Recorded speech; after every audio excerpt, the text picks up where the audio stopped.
Houston comes into Indy laying 2.5, -152 on the money line. Indy +128, 48.5 is the total.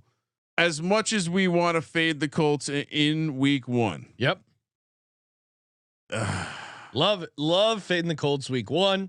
But John, I know. Hey, division dogs. This is very good trend.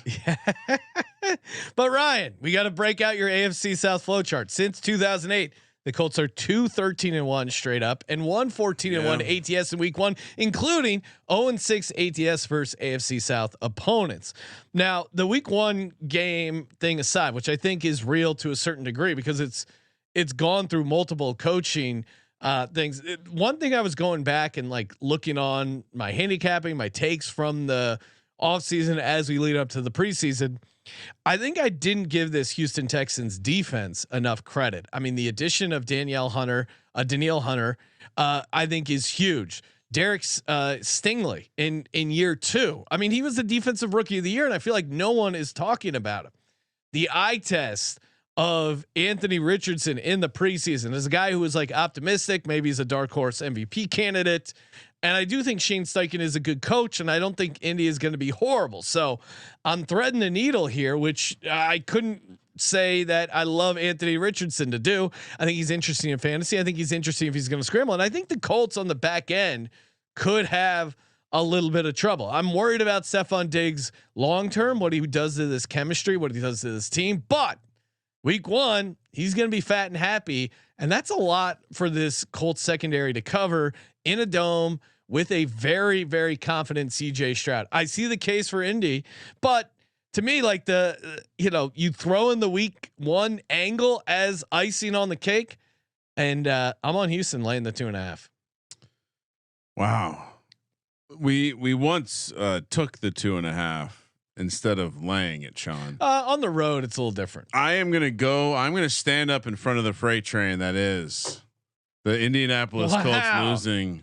Wow. Well, first of all, if this game ends in a tie, like it did a couple of years ago, they would cover. They would cover. 2, I do like the idea that this offense could hit them in the mouth a little bit in the same way that the Cincy New England game could have some weird Jonathan elements. Taylor might have a good game, and I'm high on him for the season. So, but D'Amico Ryans, to me, it's going to come down to turnovers, and I don't trust AR-15 to play a clean game against this defense. That's what ultimately got me on Houston. CJ Stroud, I don't know what it is. There's something about his cockiness this year that I could see, like, obviously would love if I was a fan of the team. But there's a little bit of me that's like, man, Gardner Minshew almost kept you from being in the playoffs, and then you're certainly not being discussed in the same regard. And so, yeah, do I think that the Anthony Richardson looked good? No. But do I think there's going to be a heavy dose of action and running the ball and deep shots? Kind of, yeah. I was looking hard at Adonai Mitchell props because playing a nice deep kind of angle there off the play action. No, and that's Steichen's.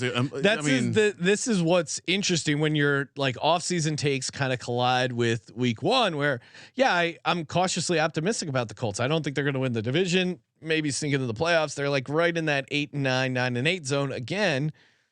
And AR-15's a tough guy to get a read on, right? We didn't get the full year out of AR-15. So some RPO stuff that Shane Steichen loves that worked really well for a young Jalen Hurts.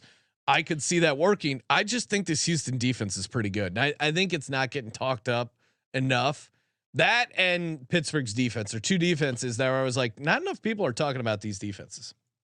Yeah, my counterpoint to you on the Houston defense would be, the general, when you see a defense spike, they generally tend to settle. Right. And but you can explain around the talent they added. They brought in Danielle Hunter and Derek Stingley year 2, I think is going to be huge. Year 3. Yeah. So. I mean, they did have the defensive rookie of the year last year as well in Will Anderson. Oh yeah, that's right. That's why I keep messing that up. But that's another good point. Will Anderson year 2. No, I mean, if things hit, their defense certainly could be good again. But if it meets in the middle and they drop, become a slightly outside the top 10 defense, is this the same kind of team? Because I think when you look at some of the efficiency metrics, they weren't exactly as top shelf as maybe some people remember.